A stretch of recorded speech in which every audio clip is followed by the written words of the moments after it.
Shalom jemaat Tuhan, selamat pagi. Bagaimana kabarnya hari ini? Tentunya kita tetap dalam perlindungan Tuhan. Tentunya kita tetap dalam kasih Tuhan. Hari ini kita kembali bersama-sama beribadah di rumah kita masing-masing. Mari saya undang kita semua untuk bersama-sama dari tempat kita masing-masing. Kita mempersiapkan hati kita, mempersiapkan diri kita. Untuk sungguh-sungguh hari ini kita memuji dan memuliakan nama Tuhan. Membawa hati kita, membawa jiwa kita, pikiran kita untuk menyembah Tuhan, untuk menguduskan hari Sabat. Mazmur pasal 2 ayat 11 sampai dengan 12 mengatakan demikian. Beribadahlah kepada Tuhan dengan takut dan ciumlah kakinya dengan gemetar, supaya ia jangan murka dan kamu binasa di jalan. Sebab udah sekali murkanya menyala. Berbahagialah semua orang yang berlindung kepadanya. Mari dengan segenap hati kita, dengan ucapan syukur kita kepada Tuhan, sampai hari ini kita masih ada. Itu semua oleh karena kasih-Nya. Terima kasih Tuhan untuk kasih setiamu.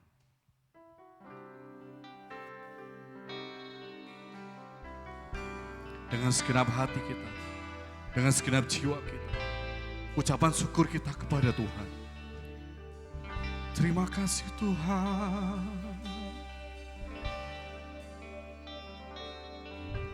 Terima kasih Tuhan untuk kasih setiamu yang ku alami dalam hidupku. Terima kasih Yesus untuk kebaikan-Mu sepanjang. Kita pujikan dari awal kembali. Terima kasih Tuhan untuk kasih setia-Mu. Terima kasih Tuhan untuk kasih setia-Mu yang ku alami dalam hidupku. Amin. Terima kasih Yesus untuk kebaikan-Mu sepanjang. Katakan dengan kesungguhan hati kita, terima kasih Yesusku. Terima kasih Yesusku buat anugerah, yang Kau beri setiap hari ini. Tuhan adakan. Dengan kesungguhan hati kita angkat kedua tangan kita katakan terima kasih Yesusku. Terima kasih Yesusku buat anugerah, yang Kau beri setiap hari ini. Tuhan adakan. Syukur, katakan syukur bagi-Mu Tuhan. Syukur bagi-Mu. Mari kita bersatu di dalam doa. Tuhan, kami bersyukur buat hari yang Engkau berikan di dalam setiap hidup kami. Kami bersyukur buat penyertaan-Mu yang selalu baru Bapa. Kami boleh rasakan hari lepas hari.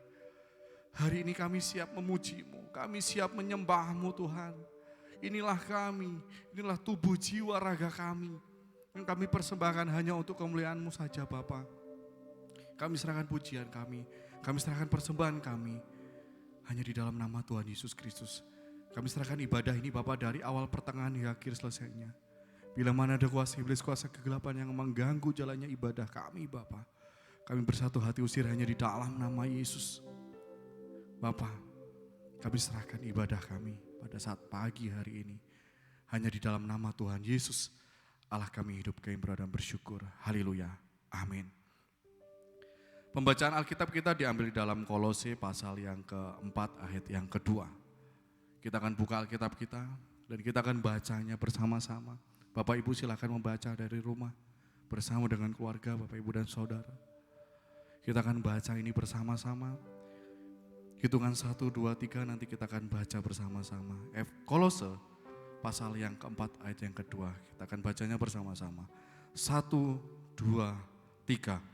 Bertekunlah dalam doa dan dalam pada itu berjaga-jagalah sambil mengucap syukur. Demikian kebenaran firman Tuhan yang nanti akan disampaikan oleh hambanya Bapak Pendeta Muda Krishna Wahyu Surya MTH. Mari kita akan pujikan pujian penyembahan kita dengan kita katakan dalam taman. Kita pujikan dengan kesungguhan hati kita. Kita akan pujikan bait 1, 2 dan juga 3.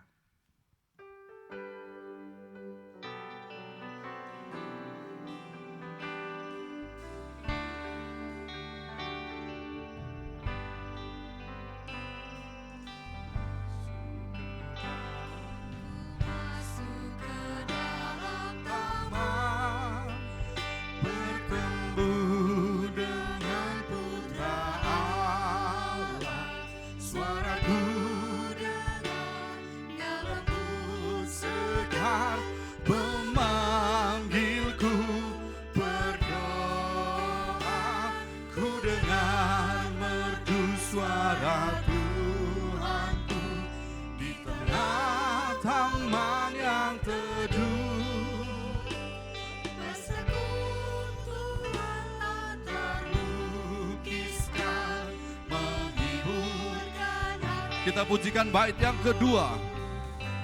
Suara Tuhan sungguh merdu, bunyi yang tak bernyanyi, lagu Yahweh sungguh tak terpik, hatiku terus memuji, ku dengar merdu suara Tuhanku di tengah taman yang teduh, persekutuan tak terlukiskan, menghiburkan. Kita pujikan bait yang ketiga.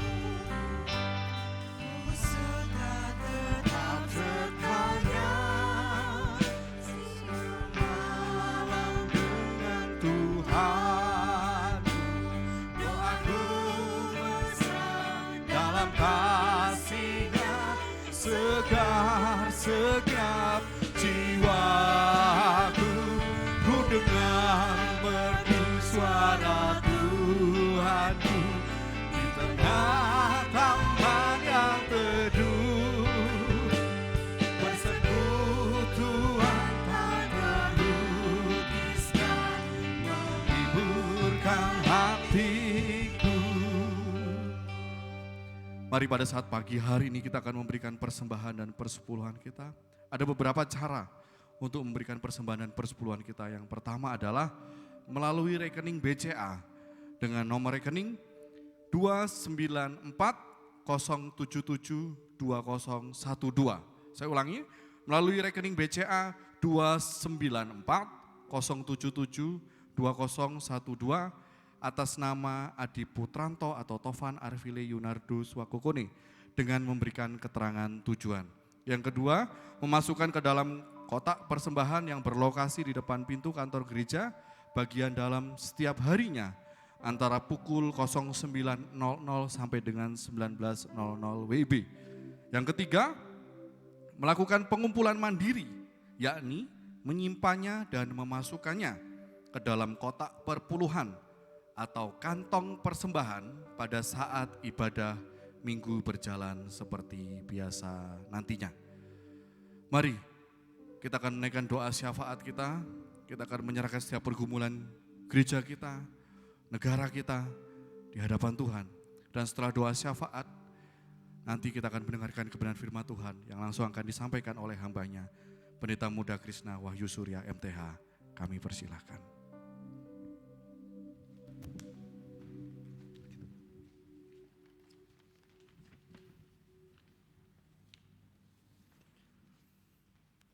Bapak Ibu Saudara yang dikasihi Tuhan, marilah kita menaikkan segenap pokok-pokok doa kita. Kita berdoa untuk bangsa dan negara serta segala keperluan gereja-gereja Tuhan serta jemaat Tuhan sekalian. Mari kita bersatu di dalam doa. Bapa yang terkasih, segala puji syukur kami naikkan kepadamu oleh karena kasih setiamu telah memelihara kami setiap jemaat Tuhan. Kami bersyukur saat ini untuk dapat memberikan yang terbaik, yaitu persembahan perpuluhan, sebagai ucapan syukur kami, sebagai juga bukti bahwa Engkau telah memberkati seluruh jemaat Tuhan dalam segala karya, usaha, studi maupun apa yang dikerjakannya. Doa kami kiranya Engkau terus memberkati jemaat-Mu, bahkan di masa-masa sulit seperti ini pun Engkau tidak akan tinggal diam untuk dapat mencukupkan, memberkati kepada keperluan seluruh jemaat-Mu. Bapa di surga, kami bersatu hati menaikkan syafaat kami untuk bangsa-bangsa di dunia, negara-negara yang terus bergumul saat ini dengan adanya pandemi dari COVID-19, di mana masih belum reda dan bahkan kami masih melihat begitu meluasnya pandemi yang terjadi, telah menimbulkan korban dan berbagai upaya yang telah dilakukan. Oh Tuhan, kiranya Engkau memberkati segala macam upaya itu, akhirnya akan ditemukan pengobatan yang terbaik untuk umat manusia. Demikian juga untuk negeri kami Indonesia yang juga tidak luput akan adanya pandemi di negeri ini. Dan kami terus masih berjuang bersama-sama dengan pemerintah negeri kami. Kiranya Engkau menolong, baik pemerintah dengan segala macam kebijaksanaannya. Demikian juga kami sebagai warga bertanggung jawab untuk dapat bekerja sama di dalam menjalankan kebijakan-kebijakan itu, baik di dalam hal protokol kesehatan, di dalam kami menjaga jarak maupun beraktivitas. Kiranya semuanya itu Tuhan akan dapat mengurangi dan bahkan pada akhirnya penanggulangan akan COVID-19 ini sungguh boleh dapat tercapai. Kami datang kepadamu Tuhan untuk gabungan Gereja Baptis Indonesia. Kami bersyukur bahwa Engkau telah memberikan bagi kami ingatan yang luar biasa atas 49 tahun Tuhan berkarya melalui Gereja Baptis Indonesia di dalam satu gabungan Gereja Baptis Indonesia. Kiranya melalui usia yang ke-49 ini kami makin dikuatkan, disemangati di dalam melaksanakan komitmen-komitmen pekerjaan pelayanan pekabaran Injil, pelayanan-pelayanan kesehatan maupun juga pendidikan, pelayanan sosial. Semuanya itu Tuhan akan membawa kesempatan usaha-usaha di dalam pekabaran Injil di negeri kami dan juga bahkan di seluruh dunia. Kami berdoa Tuhan kiranya Engkau memberkati untuk BPD Lampung. Kami berdoa kiranya Engkau menolong gereja-gereja Baptis Indonesia yang ada di BPD Lampung di dalam pergumulan saat ini di masa-masa pandemi. Sebagiannya telah dapat mengikuti atau melaksanakan ibadah dengan protokol kesehatan. Kiranya Tuhan melindungi perjalanan peribadahan mereka. Demikian juga gereja yang belum melaksanakan secara langsung ibadah dengan protokol kesehatan, Tuhan juga memberkati. Sehingga segala sesuatu yang diperlukan untuk menolong jemaat Tuhan, melayani jemaat Tuhan akan tetap terjaga. Kami berdoa kiranya Engkau berkati jemaat Tuhan, GPI Karunia Tuhan. Secara khusus kiranya Engkau berkati baik gembala sidang baik yang ada di induk di cabang, maupun juga pelayanan yang ada di Hong Kong. Tuhan akan berkati hamba-hamba Tuhan ini. Demikian juga di dalam bekerja sama dalam pelayanan bersama jemaat Tuhan, Tuhan akan tolong semua jemaat yang dilayani akan tetap mengalami pertumbuhan rohani melalui firman maupun juga doa-doa. Kami datang kepadamu Tuhan menyerahkan kebutuhan jemaat, yakni jemaat Tuhan yang senior. Kiranya Kau memberkati Bapak Hendra Saldi, Bapak Tumpah Uta Barat, Ibu Gideon, Ibu Lendang, Pak Marali Simanjuntak, Bapak Kasidi, Ibu Badar, Ibu Yohana.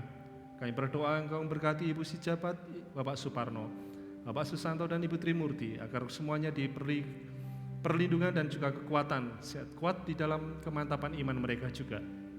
Yang berdoa kiranya Engkau memberkati jemaat Tuhan yang terus terdampak saat ini oleh pandemi COVID-19. Mungkin mereka mengalami pemutusan hubungan kerja, mereka mengalami kelemahan-kelemahan, kekurangan-kekurangan. Tuhan, kerinduan kami kiranya Engkau akan memberkati dengan cara yang luar biasa.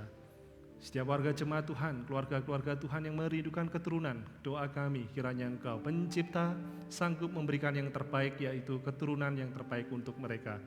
Mereka yang mencari pekerjaan, Tuhan kami percaya di dalam hal ekonomi ini, keuangan finansial ini Tuhan akan juga memelihara pada mereka. Kami berdoa dan mengucap syukur karena di antara anak-anak kami semuanya telah mempersiapkan untuk suatu masa studi lanjut. Kami bersyukur untuk mereka yang telah berjuang dan diterima di perguruan tinggi yang dicita-citakan, dan segera mereka memasuki masa-masa studi di perguruan tinggi. Tuhan pun akan tetap menolong. Anak-anak kami yang masih berjuang di dalam mempersiapkan untuk memperoleh suatu studi di tempat yang lain, Tuhan juga akan menolong mereka di dalam persiapan demi persiapannya. Bapa di surga, kiranya Engkau berkati lembaga-lembaga baptis, kiranya Engkau berkati dimanapun mereka berkarya, secara khusus Rumah Sakit Immanuel. Kami berdoa kiranya Engkau berkati segala direksi maupun juga karyawan, orang-orang yang terlibat, bahkan pasien-pasien, semua yang Tuhan percayakan untuk melayani maupun dilayani di lembaga ini. Kiranya untuk kemuliaan nama-Mu. Lindungi mereka dari segala mara bahaya, khususnya di masa pandemi ini. Terima kasih Tuhan, inilah doa syafaat kami. Kami naikkan di dalam nama Tuhan Yesus Kristus. Amin.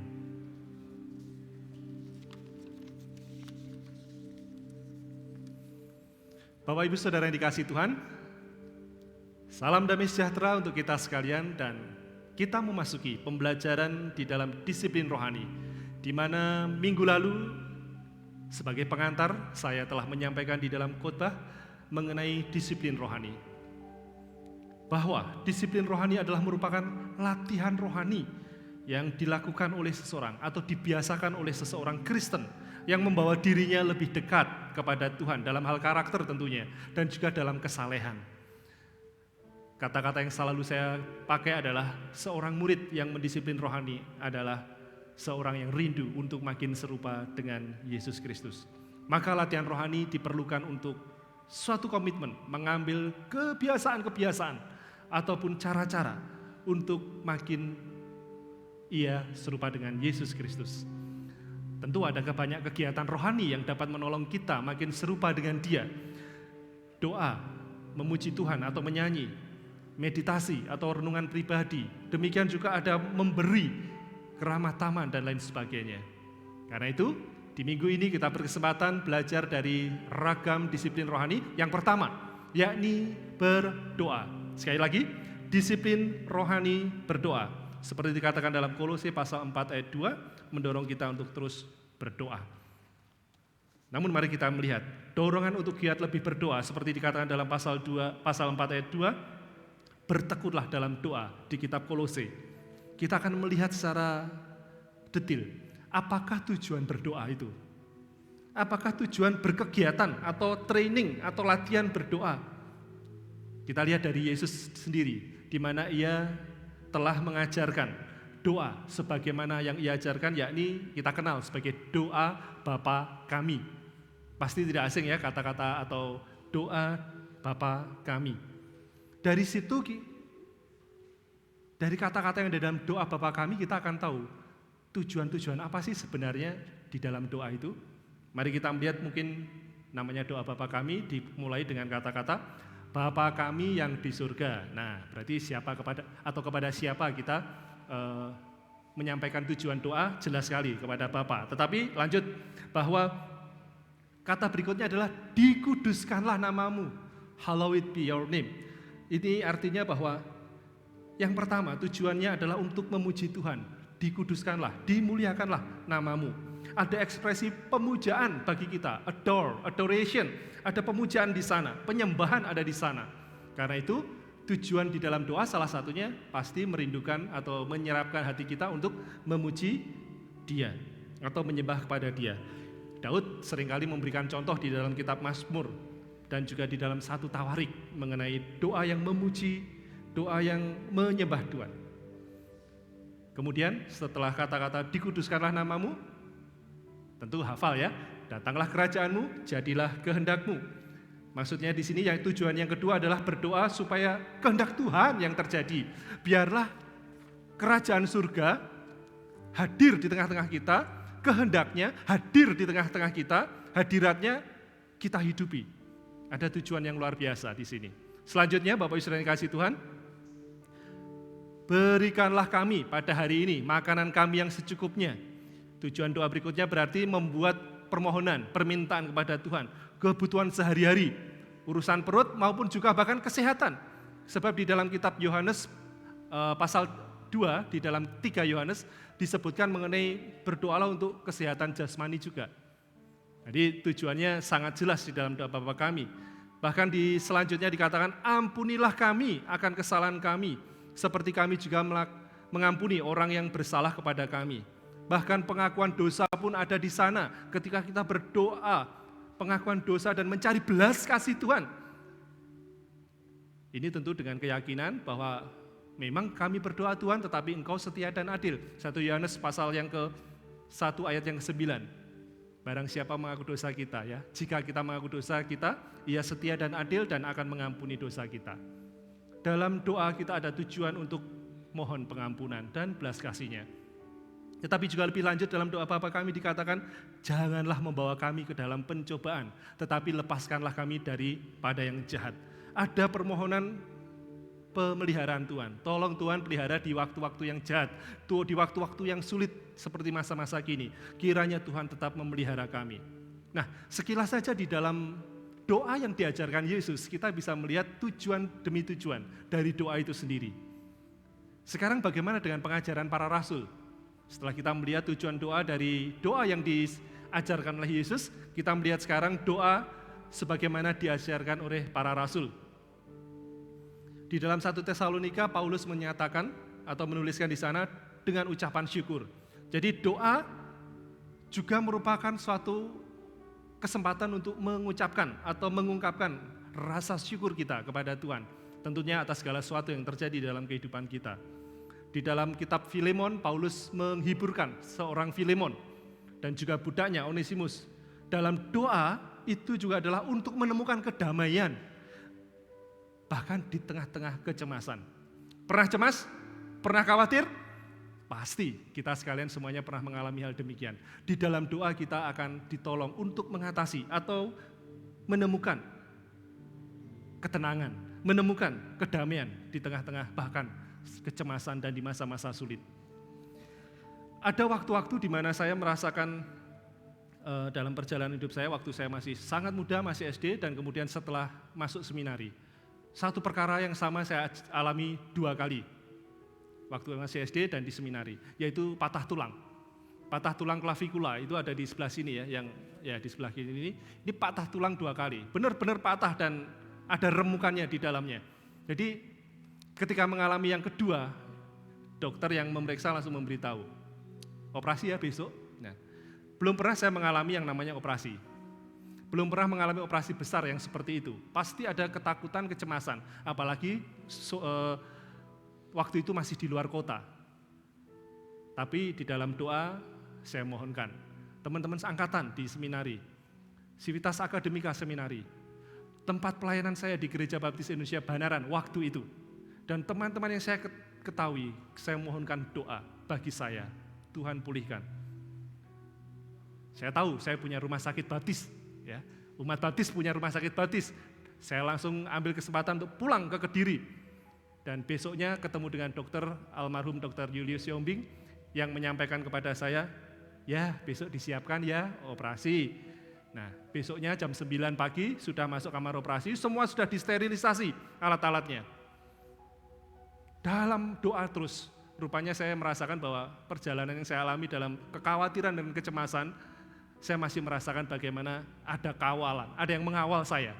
Ratusan atau mungkin bahkan ribuan orang berdoa pada waktu itu untuk saya. Saya merasa ada yang mengawal, ada yang menenangkan, mendamaikan di tengah kecemasan dan masa sulit. Keajaiban, ketika sudah masuk kamar operasi, almarhum Dr. Julius menyatakan ada alat baru datang, baru masuk kemarin. Mau dicoba ransel verban, masih berupa sampel, cuma 1 barangnya. Karena sampel ya contoh cuma 1, baru datang dari Amerika, dicoba ya. Mau enggak? Ini berarti harus pakai ransel verban 2 bulan loh, enggak ngapa-ngapain. Harus seperti ini gayanya ya, karena di ransel verban kayak pakai ransel gitu ya. Jadi ini nggak usah operasi, tapi ya kelinci percobaan ya. Gimana? Mau? Ya, di tengah kecemasan saya ada harapan. Siap. Selama 2 bulan tidak banyak aktivitas dan puji Tuhan. Sekali lagi, kawalan doa dari banyak orang yang saya merasa bahwa itu adalah mujizat Tuhan. Mujizatnya bukan saja menyembuhkan patah tulang, mujizatnya memberikan kedamaian di tengah kecemasan, mujizatnya memberikan ketenangan di tengah masa-masa sulit. Berdoalah Bapak Ibu Saudara yang dikasihi Tuhan. Filemon pasal 4 menguatkan kita untuk ayo berdoa, mencari sejahtera yang dari Tuhan. Sebagaimana diajarkan para rasul juga di dalam kitab Efesus untuk menerima kekuatan dan keberanian dari Tuhan. Itu tujuan doa yang lain. Dalam Kolose, Paulus juga tak henti-hentinya berdoa untuk atau menuliskan untuk menemukan kesempatan melayani Tuhan. Jadi ketika kita berdoa, Tuhan akan tunjukkan, ini loh kamu melayani bidang ini, oh ada keperluan gereja mengenai bidang ini, kamu bisa memenuhinya, kamu bisa andil di dalamnya. Kemudian juga dikatakan di dalam Yakobus dan 1 Timotius, tujuan doa yang lain adalah untuk menjadi perantara atas nama orang lain. Apa yang kita lakukan dalam doa syafaat, apa yang kita lakukan dalam doa-doa kita di jam doa maupun yang lain, ketika Anda mendoakan orang lain, mendoakan senior, mendoakan yang sakit, Anda menjadi intercessor, yaitu apa? Perantara, pengantar doa untuk orang lain. Itulah yang disebut doa syafaat. Doa syafaat adalah berdoa untuk orang lain, bukan untuk diri kita sendiri. Bisa saja itu berupa bangsa atau negara lain, atau negara kita, tetapi juga masyarakat, atau mungkin keperluan orang lain. Itulah yang disebut di dalam kitab Yakobus sebagai perantara. Yesus pun adalah perantara doa bagi kita. Maka Bapak Saudara yang kasih Tuhan, baik dari Yesus sendiri kita belajar dari doa Bapa kami maupun tulisan para rasul, maka kita dapat tahu bahwa tujuan-tujuan doa itu. Nah gini, di bagian yang selanjutnya, jika kita telah memahami kebaikan maupun juga pertumbuhan yang terjadi di dalam doa, mari kita pertimbangkan hal-hal mengenai kebiasaan doa ini lebih detail lagi. Kebiasaan berdoa, sebagaimana diajarkan Yesus sendiri mengajarkan muridnya untuk berdoa. Memang di dalam kitab Matius doa Bapa kami itu kayaknya muridnya yang datang ya, Tuhan ajarlah kami berdoa. Ya, kemudian Yesus mengajarkan berdoa. Tetapi dalam kitab yang lain pun bukan hanya memerintahkan, berjaga-jagalah dalam doa, tapi muridnya gagal, suruh doa, tidur. Nah, malah seperti itu. Tapi intinya Tuhan Yesus mengajarkan di khotbah di atas bukit itu dia mengajarkan, Matius pasal 6. Kemudian juga di dalam Markus pasal 1 ayat 35. Sebagaimana Yesus ajarkan, doa yang pertama adalah kira-kira berkaitan dengan nilai kerahasiaan. Secret prayer, ya, doa yang rahasia. Maksudnya apa sih? Doa yang tersembunyi. Maksudnya apa? Kalau doa ya tidak usah diungkap-ungkapkan, dibuka, aku lagi berdoa nih. Keren kan, kenceng, asik kan, dan sebagainya. Enggak, tetapi carilah tempat yang tersembunyi. Masuklah kamar, bahkan dikatakan di situ ya, carilah tempat untuk kamu, hanya engkau dan Tuhanmu. Bukan untuk ditunjukkan bahwa aku adalah pendoa, bahwa aku adalah orang yang giat berdoa. Itu urusan kamu dan Tuhanmu. Nah, jadi Tuhan Yesus mengajarkan doa yang tersembunyi atau doa yang rahasia itu kira-kira nggak perlu deh orang lain tahu. Itu adalah engkau dan Tuhanmu. Yesus juga mengajarkan bahwa doa itu perlu kesederhanaan, simplicity. Ya, doa itu sederhana, simpel saja. Maksudnya apa? Dikatakan di sana bahwa banyak kata itu nggak perlu. Maksudnya apa? Doa yang bertele-tele itu nggak perlu.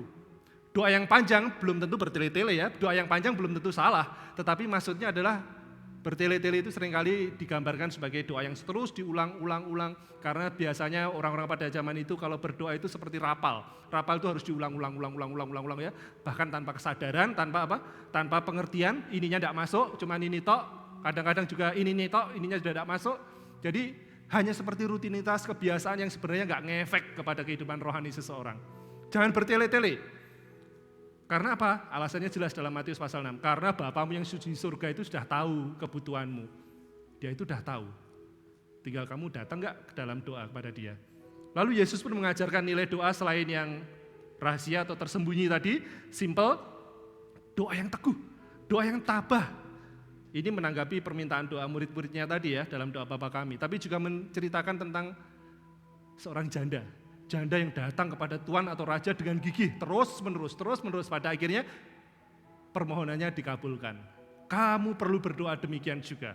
Seperti janda yang terus menerus tanpa henti-hentinya meminta, memohon sampai akhirnya dikabulkan. Itulah nilai doa yang teguh atau tabah. Nah, dari Yesus sendiri kita tahu kebiasaan doa semestinya melibatkan apa? Kerahasiaan atau tersembunyi itu hanya engkau dan Tuhan, urusanmu pribadi dengan Tuhan. Tetapi juga simple, sederhana. Doa yang banyak tidak jadi masalah atau doa yang panjang tidak jadi masalah. Yang jadi masalah adalah ketika kita tidak menghayati dan menjadinya bertele-tele, diulang-ulang tanpa ngerti, diulang-ulang tanpa memahami yang menjadi permohonan hati kita. Ingat, Bapamu sudah tahu apa yang menjadi keperluanmu. Dan yang ketiga, ketabahan, teguh dalam doa. Jangan pernah berhenti, ya, jangan pernah berhenti berdoa. Terus-menerus berdoa. Selain dari Yesus, apa yang dapat kita ketahui tentang kebiasaan berdoa? Selain dari Yesus, kita bisa lihat juga dari para saleh atau orang-orang yang ada di dalam Alkitab tentunya. Dalam perjanjian lama ada Daud, seorang yang berkenan di hati Tuhan, ia berdoa tiap pagi, siang, dan malam. Lalu Daniel, seorang yang masih muda, pun 3 kali sehari, bertahun-tahun berdoa. Hana, seorang yang sudah sangat tua, tapi dia juga seorang nabiah, melayani Tuhan dalam doa siang dan malam. Itu yang ketemu Yesus itu loh ya. Setelah ketemu Simeon, ketemu Ibu Hana ini. Kemudian di sana juga ada namanya Epafras di dalam Korintus pasal 4 ayat 12. Orang yang bekerja dengan sungguh-sungguh membantu pelayanan, tetapi juga apa? Dikatakan sungguh-sungguh dalam doa bagi orang-orang atau yang ada di gerejanya atau jemaat Tuhan. Paulus sendiri sebagai orang saleh yang patut kita teladani, sering berdoa untuk saudara-saudara di gereja. Selalu suratnya berkata-kata, saudara-saudaraku, hai saudara-saudaraku yang terkasih, dalam doa dan selanjutnya. Jelaslah, disiplin kebiasaan berdoa perlu dipraktekkan dari hari ke sehari. Bahkan setiap hari, seperti Daniel, 3 kali sehari, bukan pas makan loh ya maksudnya. Bukan hanya pas makan, tetapi ada waktu-waktu yang memang jadi kebiasaanku doa. Jadi latihanku berdoa, disiplin rohaniku berdoa. Maka apa yang dapat kita simpulkan di sini Bapak Ibu dan dikasih Tuhan? Jelas, doa atau disiplin doa rohani akan menolong kita sekalian teratur, kemudian menjadikan kita bertumbuh, dan doa, seperti dikatakan oleh Bapak V.L. Crawford namanya, doa adalah gimnasium. Gimnasium itu tempat berlatih ya.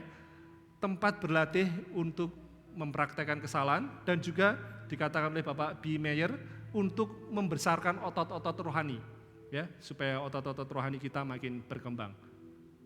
Kalau orang makin berdoa, makin dididik. Kalau orang berdoa, ya makin bertumbuh. Kalau orang berdoa, dia akan makin sehat otot-otot rohaninya. Nah, tetapi kebalikannya juga benar. Kalau nggak berdoa, kayak apa? Seorang namanya Bartlett mengatakan 7 hari tanpa doa membuat seorang Kristen lemes. Ya, ini apa istilahnya? Terjemahan bebas. 7 hari berdoa, 7 hari tidak berdoa atau tanpa doa membuat seorang menjadi lemah. Disiplin doa Bapak Saudara dikasih Tuhan merupakan latihan yang mengarahkan kepada kesalehan, makin serupa dengan Dia. Yesus sendiri berdoa. Para rasul mengajarkan juga kepada kita, kini saatnya ambil komitmen untuk kita sekalian di dalam disiplin rohani berdoa.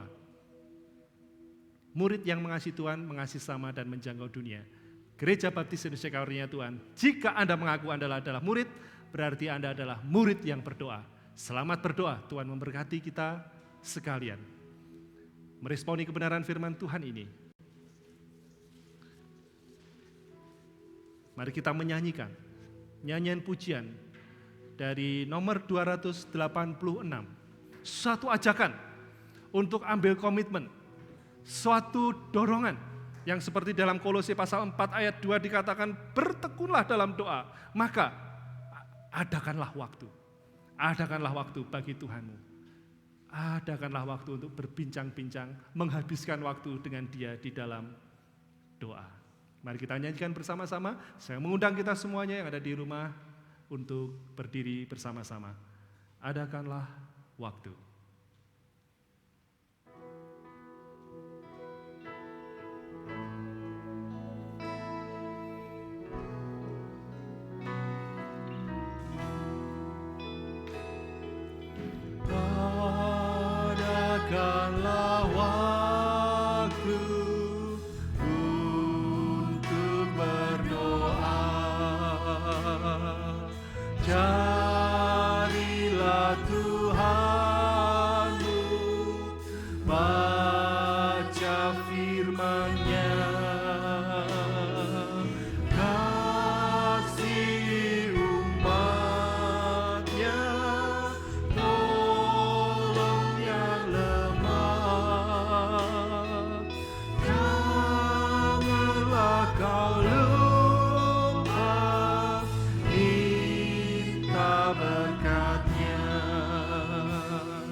terimalah berkat janji yang dari Allah kita.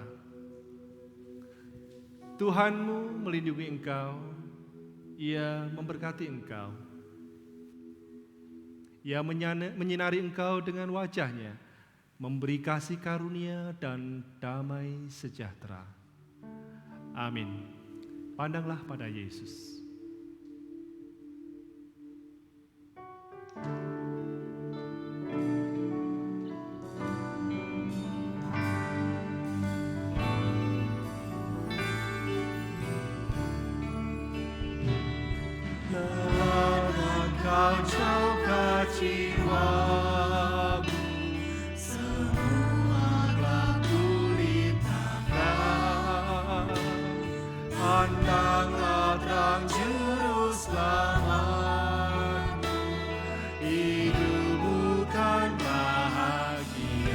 Mari kita pandang wajah-Nya. Pandanglah pada Yesus, oh pandang wajah-Nya mulia. Isi dunia mencari surga oleh sinar kemuliaan-Nya. Selamat hari Minggu, Tuhan memberkati kita sekalian. Amin.